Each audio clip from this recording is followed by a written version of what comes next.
Bueno, seguimos entonces. Desde ese punto, entonces, aclarado en parte los conceptos de integración e inclusión, ¿sí? Yo quería que en principio se entendiera eso. Estamos hablando de dos modos de enfocar distinto el sistema educativo, no son sinónimos para nada. ¿Sí? De hecho, son conceptos bastante distintos cuando uno lo piensa como formas de sistema educativo. ¿Sí? Tienen puntos en contradicción, no es que dicen lo mismo, dicen cosas bastante distintas. Acá tiene, bueno, esto sería un cuadro. Hay muchas diferencias que se pueden plantear. De hecho, una de las preguntas que yo les propongo en el trabajo práctico justamente tiene que ver con eso.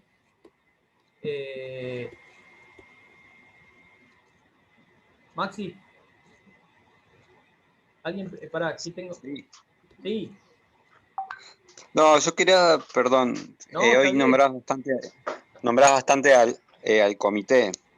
Sí, ¿Ese comité es Naciones Unidas, que crea ese comité para que los países, digamos, cumplan con las claro. normas? Sí, está buenísima tu pregunta porque es fundamental. Ese comité, a ver, la convención, como tratado, vieron que yo les dije, bueno, Argentina ratifica. ¿Qué quiere decir que Argentina ratifica? Argentina lo hace ley. Muy bien. Ahora, ¿qué tipo de tratado internacional es la Convención Internacional? Bueno, es un tratado que en derecho se conoce como un tipo de tratado vinculante. ¿Esto qué quiere decir? Uno puede adherir a un tratado internacional y si no es vinculante, bueno, nada, adhiere a algo y dice, sí, yo voy a luchar por los derechos de las personas con discapacidad, pero nadie me va a controlar nada de lo que yo hago. ¿Sí? Ahora, cuando un tratado es vinculante, y la convención lo es, ¿qué genera? Genera una instancia de control. Es decir, las Naciones Unidas, cada un periodo que puede ser de X, ponerle 5 años, exige, viene una delegación a la Argentina, exige área por área al Estado argentino que muestre, ¿sí? Que comprobar qué transformaciones está haciendo en el sentido de que la convención lo propone. ¿Se entiende? Porque es como que es un contrato. Uno firma un tratado internacional vinculante, se compromete a generar las transformaciones que firmó. Y hay una delegación que viene internacional y que además está conformada por qué? Por asociaciones, por ONG del propio país de personas con discapacidad. ¿Se entiende? Entonces, cuando el comité viene a la Argentina, habla con digamos, los funcionarios de cada área. Decir, bueno, a ver, en educación, usted se comprometió a generar, a transformar su sistema educativo en un sistema inclusivo. ¿Qué está haciendo en ese sentido? ¿Qué hizo? ¿Qué propuso? ¿Qué transformaciones generó? ¿Se entiende? Hay que mostrar, digamos. Y a su vez, le va a preguntar a las ONG y a las asociaciones, ¿sí? Que son desvinculadas del Estado. Entonces, che, me dijeron, del Estado me dijeron que están haciendo esto. ¿Esto es cierto? No sé si se entiende, se va dando, ese comité lo que hace es como un vedor, ¿sí? Es como un vedor, es una delegación que viene. Por eso yo les decía que no es cualquier tratado la convención, no es cualquier tratado, es un tratado que tiene una idea sobre el sistema educativo y que Argentina, al firmarlo y al darle rango constitucional, tiene que, de alguna manera, encaminarse en esa dirección. Tiene que ir hacia un sistema de características inclusivas. Y para la convención, eso es lo que yo trataba de explicarles recién, para la convención un sistema de características inclusivas no es cualquier sistema. ¿Sí? Por ejemplo, no es un sistema con escuelas especiales, ¿sí? Que es el sistema histórico de la Argentina, que está estructurado hace 80 años, como yo les decía, y que está recontra consolidado. ¿Quién de nosotros no conoce una escuela especial? ¿Quién de nosotros no piensa de alguna manera en que ese espacio de educación tenga que estar, tenga que existir y que sea destinado para las personas con discapacidad? Argentina está sumamente organizada de ese modo, ¿sí? Su sistema educativo. Pero la convención dice una cosa contraria. Bueno, por eso les digo que estamos en un momento de crisis de un sistema históricamente consolidado, Porque no solo está consolidada la escuela especial, está consolidada la escuela común, ¿sí? La escuela común está consolidada sin la presencia de personas con discapacidad. Los profesorados no están pensados para la presencia de personas con discapacidad. Las escuelas no están pensadas para, ¿sí? Los directivos no piensan de ese modo, los docentes no pensamos de ese modo. ¿Se entiende? No es que, no estoy diciendo que los docentes no aceptamos, estoy diciendo de cómo hemos estructurado en general todos los profesorados, todo lo que es una clase, todo lo que es un nivel del sistema, de la educación, ¿sí? Entonces, bueno, por eso les digo que estamos en un momento complejo, porque la ley empuja hacia un lado claramente al sistema educativo, pero los tiempos de las leyes no son los tiempos a veces de la transformación de un sistema educativo, porque hay que transformar enfoques, cabezas, digamos, ¿no? Y bueno, ahí es donde estamos situados. Por eso les digo que es importante que también se piensen como actores de esta escena, de este momento histórico, digamos, ¿sí? Estamos en un momento de... Dale, Tengo Martina. una pregunta. ¿Sí? Con el tema de las escuelas privadas, ¿cómo funciona esto? Porque otro día estaba escuchando la radio y habían salido, eran, no sé, padres, madres organizadas en Capital, porque había, no sé qué había pasado y como con la falta de vacantes ya de por sí que hay en Cava, las escuelas privadas a los pibes con discapacidad no los aceptaban y habían presentado un recurso de amparo, no sé qué, pero no sé cómo se maneja eso, Bueno, porque como es mira, contra lógica. no, está bien. Ahora yo por eso, uno de los documentos que yo le mencioné es es la resolución 311. Te lo contesto, ahora después la vamos a ver, pero no importa. No, bueno, No, pero aparece spoileé. ahora y es mejor que lo digamos ahora, tiene más sentido. Hay una resolución del año 2016, que es esta 311. Esta resolución es del Consejo Federal de Educación. El Consejo Federal de Educación es un ente que está por encima de Cava, de las provincias, ¿sí? ¿Qué dice el Consejo Federal de Educación? Ninguna escuela puede rechazar la inscripción de una persona por motivo de discapacidad, sea de gestión pública o de gestión privada. Ninguna. ¿Sí? Bien. Por eso yo también les aclaraba esto del principio normativo, de la jerarquía normativa. Si esa resolución es del Consejo Federal de Educación, está por encima de las provincias y de la Ciudad de Buenos Aires. Quiere decir que Ciudad de Buenos Aires o provincia que sea, no puede decir algo contrario. ¿Se entiende? No puede legislar una normativa propia que diga, no, en mi provincia sí se impide.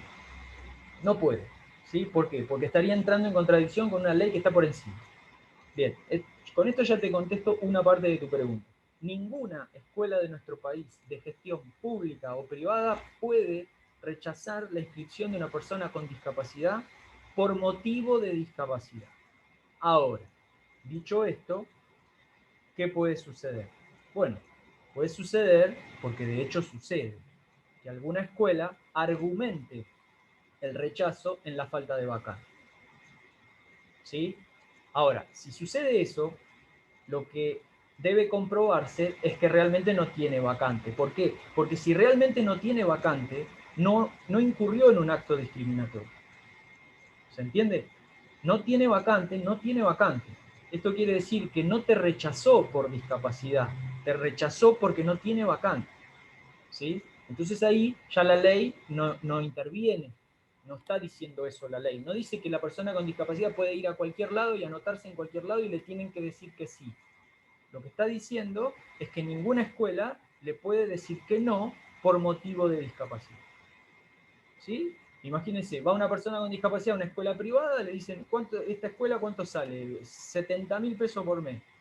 No los tengo. Bueno, no podés venir. Pero no podés venir no porque tengas discapacidad, sino porque no podés pagar el arancel, por ejemplo. Eso sí te puede decir una escuela privada. ¿Sí? Pero bueno, lo que no te puede decir es que no te acepta por motivo de discapacidad. Por eso es que se presenta el recurso de amparo. ¿Sí? Un recurso de amparo es un instrumento legal para que denuncia, dicen, o sea, es por un acto de discriminación, en ese caso, claramente.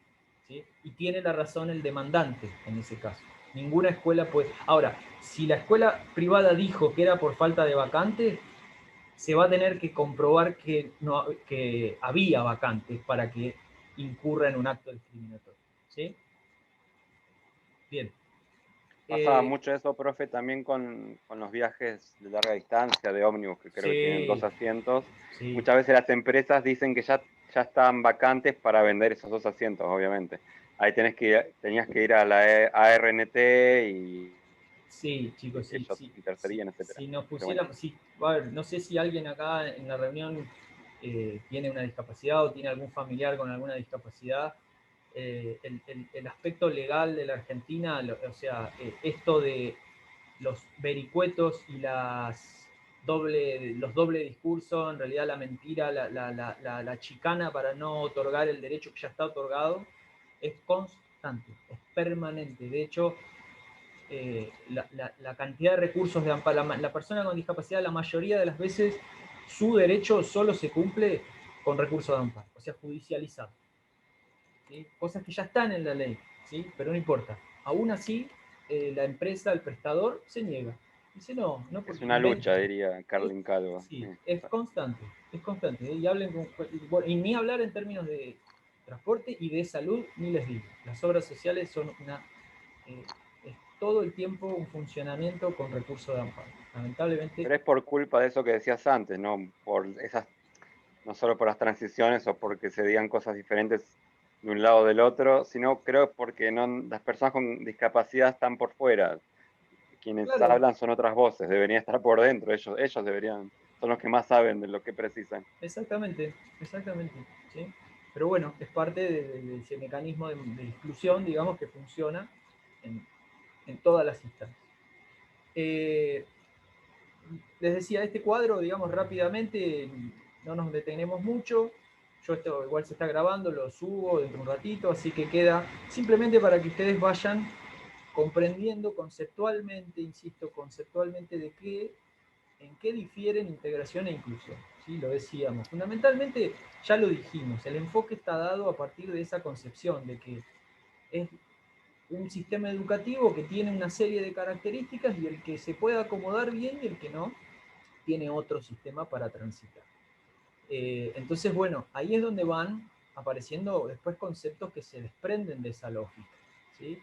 Una cosa es adecuar un contenido, otra cosa es diversificar un contenido. ¿Sí? Imagínense, vamos ejemplificando con la educación física, así nos resulta más cercano. Adecuar un contenido, ¿qué sería adecuar un contenido? Bueno, a ver, pienso yo, por ejemplo, voy a trabajar lanzamiento, ¿sí? Y voy a usar, vamos a lanzar una pelota a un cesto, ¿sí? Ahora, como hay una persona que no tiene fuerza para llegar al cesto, ¿sí? Yo lo que voy a hacer es poner algo en el piso, un cesto más bajo, por ejemplo. ¿Sí? Voy a usar. Entonces, ¿qué va a pasar? La persona va a estar trabajando el lanzamiento de otra manera o con otros elementos. ¿Sí? Pensemos, por ejemplo, eso sería una adecuación de un contenido. ¿Sí? Es decir, el contenido es lanzamiento, yo adecué, o sea, hice una adecuación de la propuesta para que esa persona lo realice. ¿Sí? Ahora, diversificación curricular sería otra cosa. Sería que además de lanzamiento, por ejemplo, yo pueda pensar en la posibilidad de otros contenidos. ¿Se entiende? ¿Sí? De que aparezcan otros contenidos. Y no solo en pensar siempre cómo hago para que la persona con discapacidad cumpla el mismo contenido que están cumpliendo todos los demás. ¿Sí? Ahora vamos a avanzar en esto con más ejemplos, pero ya para que vayamos perfilando un poco de qué se trata la visión, digamos, ¿no? Cómo se piensa. Obviamente la integración, lo decíamos, requiere básicamente de una escuela común y requiere de una escuela especial. Requiere de una institución alterna, ¿sí? Porque ¿para quién? Para aquellos que realmente no cumplen con o no pueden adecuarse a lo que supone una dinámica de una escuela común. ¿Sí? Entonces necesita la, la integración, digamos, de esa otra institución que es la escuela especial. Centrada en la persona con discapacidad. O sea, la integración piensa solo en cómo acomodarse a la persona con discapacidad. ¿Se entiende? ¿Sí? Piensa sobre esa persona y sobre sus características. La inclusión enfocaría a otro lado. digamos, ¿no? Es decir, enfocaría ya no tanto a cómo hago para que esta persona se acomode a lo que yo quiero hacer, sino a cómo hago para proponer algo en el cual la mayor cantidad posible de personas puedan realizar. ¿Me explico? ¿Sí? Ya no pienso en cómo acomodar al sujeto A, sino en elaborar una propuesta en la cual A, B, C y D puedan participar. ¿Sí? ¿Me van siguiendo? Eso, por supuesto que estamos recién iniciando estas discusiones, pero ya es importante que se vayan entendiendo. La integración que supone, bueno, supone, digamos, continuar con una serie de lógicas propias de la escuela común, que ¿cuál es? Propuesta única, evaluación única, homogénea, ¿sí? Es decir, bueno, ¿cómo doy la clase? Y doy un tema, un contenido y doy una actividad. ¿Sí? Por ejemplo, si le doy, ¿qué voy a dar mañana? Tal actividad de tal contenido. Y bueno, lo que va a decir, en esa situación, la integración que propone, bueno, a ver cómo hago para que tal pueda acomodarse a esta propuesta que yo llevo. ¿Sí? Ahora, lo que la inclusión propondría no sería esa manera de pensar, ¿se entiende? Primero, qué características tiene el grupo en el que estoy y después defino la propuesta, y no al revés. No sé si ¿sí? ¿Se entiende? Y el otro punto en el que también se diferencian es en las trayectorias educativas. La integración, como ustedes se imaginarán, es discontinua para la propia persona que se encuentra en esa trayectoria. ¿Por qué? Bueno, porque como nosotros decíamos que, a ver, si la educación, digamos, si la institucionalización de una persona depende de si la escuela le puede responder, puede dar respuestas a sus demandas, esto quiere decir que capaz que la escuela en la que yo estoy mañana deja de poder darme respuestas a mis demandas. ¿Y eso qué supondría? Que yo tengo que dejar esa escuela. ¿Sí? Que me tengo que ir a otra. Me tengo que ir a otra que me dé respuestas a mis demandas. Esto genera una trayectoria educativa inestable. ¿Sí? De hecho, lo mismo, si ustedes pueden acceder a historia de vida de personas con discapacidad en su etapa escolar, muchas de ellas les dirían, y yo estuve 2 años en una escuela especial, después me pasaron, estuve 1 año en una escuela común, hice cuarto y quinto, pero en sexto me volví a la escuela especial, y en séptimo probé en otra escuela, pero no anduvo, y me volví. Hay como un movimiento, ¿sí? Es como un alumno o alumna que tiene una trayectoria que en general no es la de la gran mayoría de los estudiantes que ingresan en una escuela y pueden irse de esa escuela por algún motivo, pero que no obedece a la misma lógica. ¿Sí? Acá uno está en una escuela bajo la idea de que en cualquier momento su proyecto de integración, como se suele llamar, se puede dar de baja, puede caerse. Decir, bueno, no, mira, ya está, no tiene sentido o no funcionó, qué sé yo, bajo la lógica que ustedes quieran, pero es inestable. ¿Se entiende? Es un alumno que, a ver, puede pasar lo siguiente, hace tercer, cuarto grado en una escuela, en quinto pasa a otra, ¿sí? Y luego se decide que no, y vuelve y sexto lo hace en otra. Bueno, esto es una cosa muy frecuente, esto que yo les cuento así como en modo de anécdota, es de lo más común. ¿Sí? Hay un montón de personas con discapacidad que su trayectoria educativa está asignada por el hecho de ir un tiempo a una escuela común, ir un tiempo a una escuela especial, después 2 días a una escuela, 3 días a la otra. Hay una cosa así como muy fluctuante, muy inestable. ¿Sí? Es propio de un modelo de educación de integración. Lo que la inclusión propone es justamente es lo que yo les decía. Eso no debería suceder. ¿Cómo piensa la inclusión eso? Bueno, porque no puede pasar que una escuela te diga que no tiene los recursos de acuerdo a tus necesidades y que esos recursos están en otra escuela.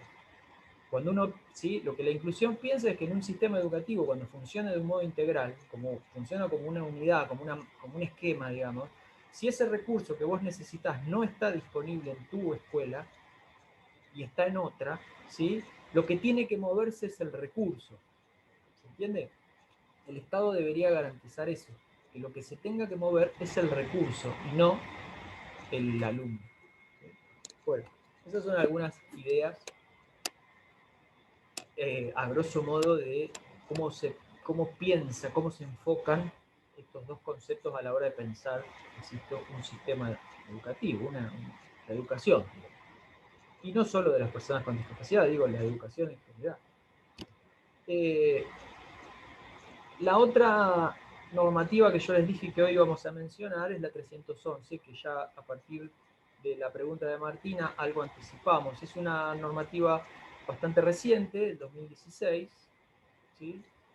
Tiene muchos puntos importantes. Yo estas sí se las compartí en el campus, me parece que es una resolución. A ver, acá hay algo importante para decir. Las resoluciones del Consejo lo que hacen es instar a las provincias a que legislen en base a ellas. La provincia de Buenos Aires ya lo hizo. Lo que pasa es que yo no hablo de resoluciones provinciales porque nuestro profesorado es federal. Hay personas que no son de la provincia de Buenos Aires en nuestro profesorado. Entonces, tampoco quiero ser autorreferencial hablando de normativas de la provincia de Buenos Aires cuando en realidad a muchos de ustedes no van a trabajar en la provincia de Buenos Aires. Pero sí ejemplificarles la provincia y a los que son de provincia de Buenos Aires ya decirles que la resolución que tienen que leer es la 1664 del año 2018. ¿Sí? ¿Qué se van a encontrar en esa resolución? El modo en el que la provincia de Buenos Aires hace su propia normativa de acuerdo a esta normativa que es la 311. ¿Sí? ¿Cómo Buenos Aires responde a esa normativa? Que en principio lo que yo les decía, todo lo que diga esa resolución que hace la provincia de Buenos Aires no puede recortar nada que ya esté en la resolución 311. ¿Sí? Lo que puede hacer es agregar, en todo caso, derecho. Lo que no puede es disminuir algún aspecto que esté mencionado en esta resolución. Pero lo más importante de esta resolución es, para lo menos en mi lectura, son 2 o 3 puntos. Tiene muchos, pero hay 2 o 3 que son relevantes. Uno, es esto que yo les decía, ninguna institución puede negar, ¿sí?, la inscripción o el ingreso a personas por motivo de discapacidad. En su artículo 19, además, lo que dice es lo siguiente, y esto es un punto importante: todas y todos los niños o niñas con y sin discapacidad tienen que comenzar su trayectoria escolar en el nivel inicial común. ¿Sí? Esto que parece, es decir, esta frase, digamos, este artículo, para quienes han seguido la historia y quienes han luchado por la inclusión, es un artículo tremendamente relevante, tremendamente relevante. ¿Por qué? Hasta hace muy poco, si yo iba con mi hijo a una escuela a inscribirlo, a mi hijo con discapacidad, ¿qué me iban a decir en el jardín? No, vaya a inscribirlo en el jardín especial. ¿Se entiende? ¿Sí? Existía esa potestad, ese poder de alguna manera en la institución de decidir si la persona era para inscribirse en una escuela común o en una escuela especial. ¿Se entiende? Ese poder estaba alojado en la institución, en los profesionales de la institución, en los saberes de la institución, en los criterios de la institución. ¿Sí? Esta ley saca ese poder de la órbita de la escuela. Ya no es la escuela la que puede decidir eso, no es el directivo, no es el equipo técnico, no es el psicopedagogo, no es el profe de educación física. Nadie puede decidir a qué escuela inscribir o a qué escuela va a ir esa persona. ¿Sí? Digo, nadie del ámbito o de la esfera escolar. Si la familia decide tal escuela, es tal escuela. ¿Sí? Ahora, eso es el ingreso al sistema educativo, ¿verdad? Eso es lo que dice este artículo.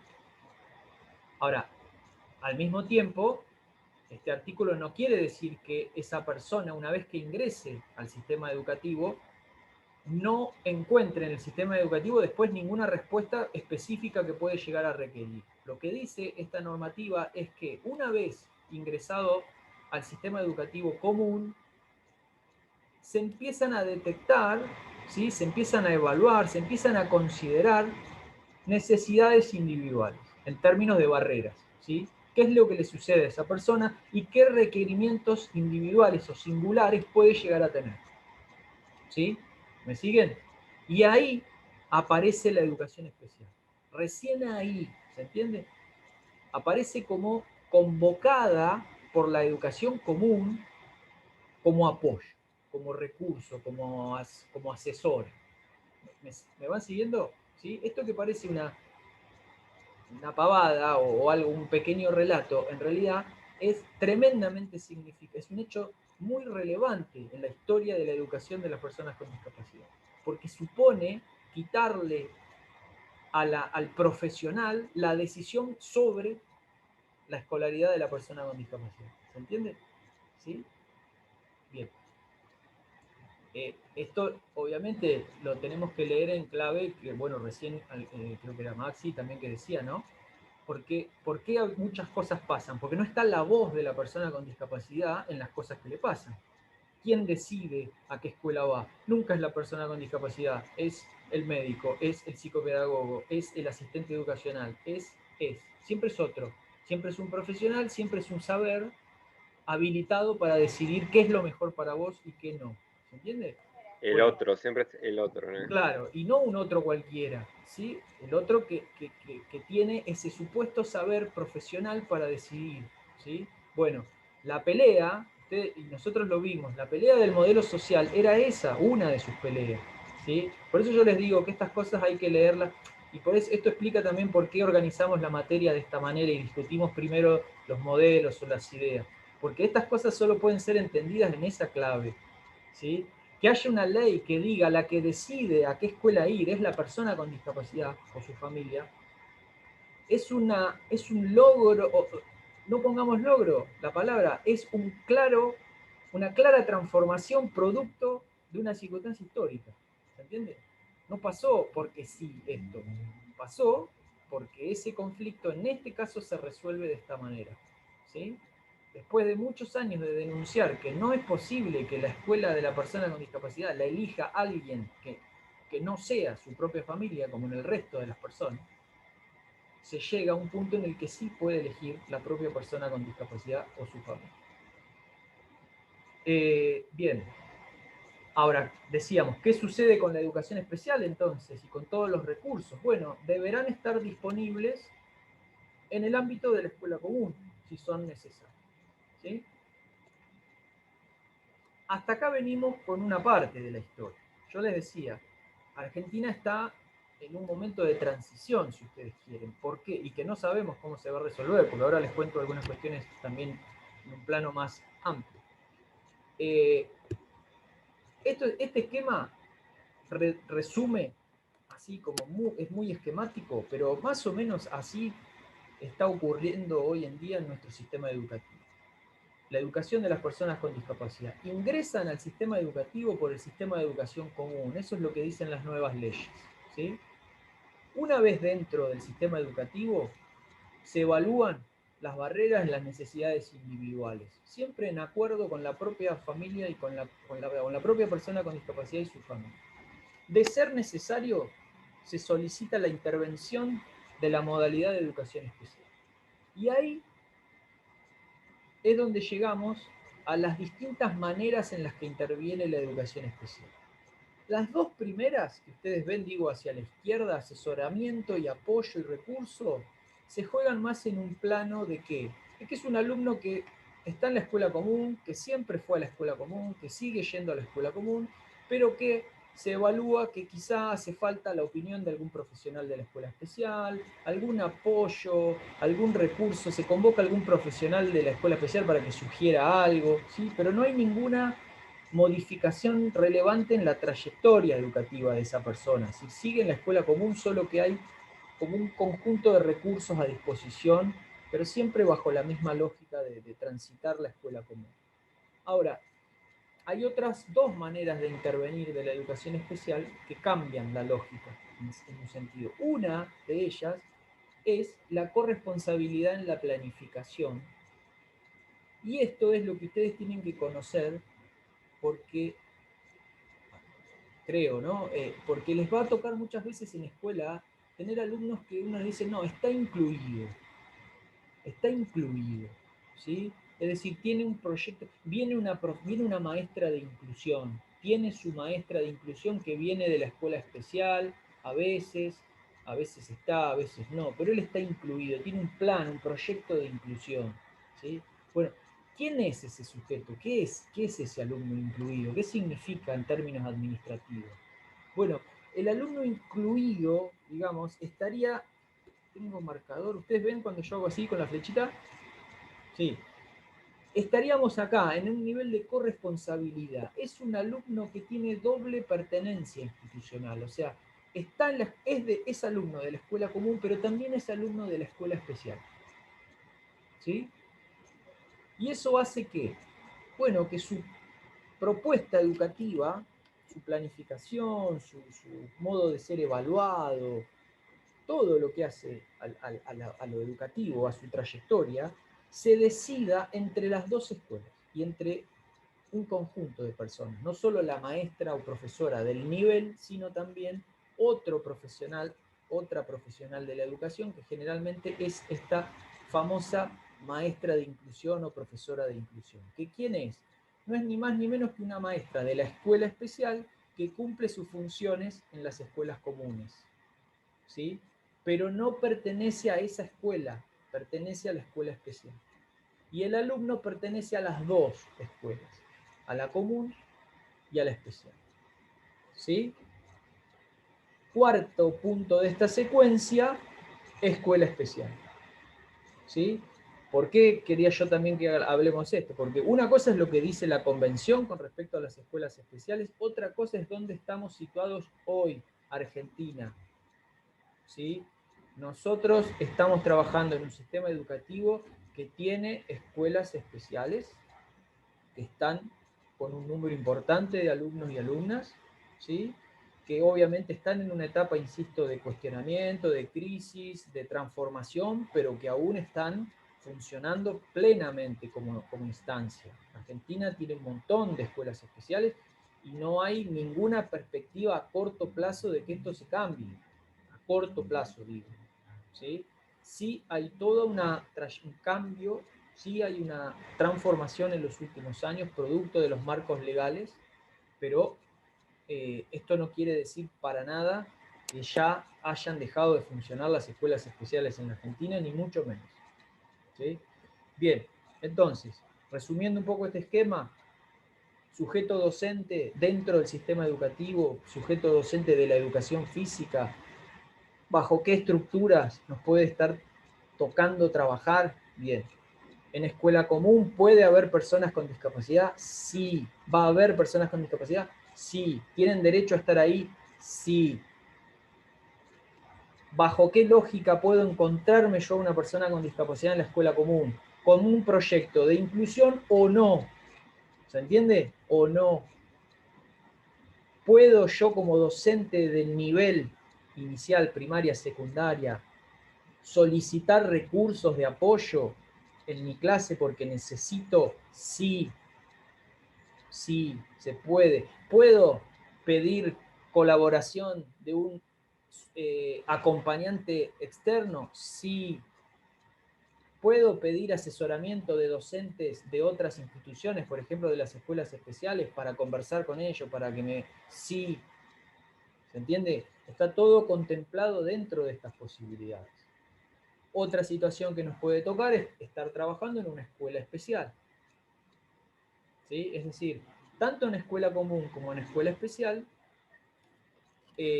las estructuras normativas ya están armadas. En este sentido quiero decir, que nos podamos ubicar dentro de la estructura del sistema educativo argentino para saber dónde estamos parados frente a la situación esta que yo les decía. ¿Qué es una maestra de inclusión? ¿Qué es un acompañante terapéutico? ¿Qué es un proyecto de inclusión? ¿Qué es un alumno incluido? ¿Sí? Bueno, toda esta cuestión es importante me pareció que es necesario que la sepamos. ¿Sí? Y que además, lamentablemente, este profesorado es uno de los pocos profesorados, si no el único, que da este marco. La mayoría, profesores de geografía, profesorado de historia, profesorado de inglés, profesorado de matemática, no tienen, no saben, o sea, no llegan con ningún conocimiento de ninguna resolución de nada. ¿Sí? Entonces, es fundamental, esto no puede no estar, digamos, ¿no? En un profesorado, porque esto es un contenido fundamental. Ahora, hecho este paso por las normativas, ¿sí? Y ya proyectándonos hacia la tercera unidad y hacia el tema que viene. ¿Qué ha pasado con la educación física concretamente en relación a estos aspectos? Bueno, acá lo que vamos a hacer es diferenciar tres tipos de prácticas, ¿sí? Tres tipos de prácticas que son un poco las que, cuando estudiamos un poco todo lo que ha pasado con la educación física en relación a las personas con discapacidad, encontramos como tres lógicas de trabajo. En esto nos vamos a detener ahora todas las clases que quedan, ¿sí? Por un lado, están todas aquellas propuestas que podemos definir como específicas. ¿Sí? La sigla que ustedes ven ahí es educación física específica. ¿Cuál es la lógica de esas propuestas? Son todas aquellas propuestas que están pensadas pura y específicamente para personas con discapacidad y solo para personas con discapacidad. ¿Sí? Ejemplo elocuente, el deporte adaptado. ¿Sí? ¿Quién juega al fútbol para ciegos? Ciego. No, pero yo veo, no podés jugar.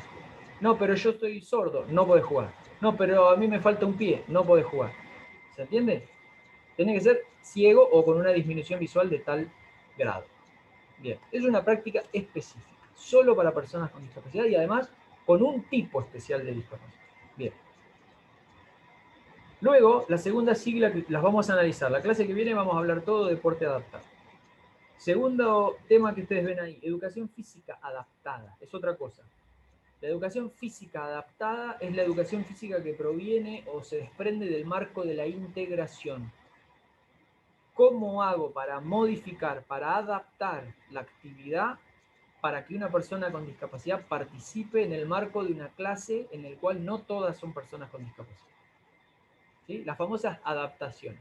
¿Vieron que uno dice, quiero adaptar un juego para que tal pueda jugar? ¿Vieron que muchas veces pensamos con esa lógica de decir, voy a hacer una mancha, pero Juancito no puede correr? ¿Cómo adapto para que pueda jugar? Por ejemplo, ¿sí? Digo, estoy diciendo, pero ¿cómo hago para que pueda jugar? Bien, ahí hay una lógica de adaptación. ¿Alguien está entrando ahora? Ah, no, pues se desconectó. Bien. ¿Sí? Hasta ahí vamos. Y la tercera es la educación física inclusiva. ¿Sí? Va a cambiar un poco la lógica en esto. No cómo hago para que Juancito pueda jugar, sino cómo hago un juego en el que puedan jugar Juancito, María, Pedro y tal. ¿Se entiende? Bueno. Acá se nos corta. ¿Sí? Esto es lo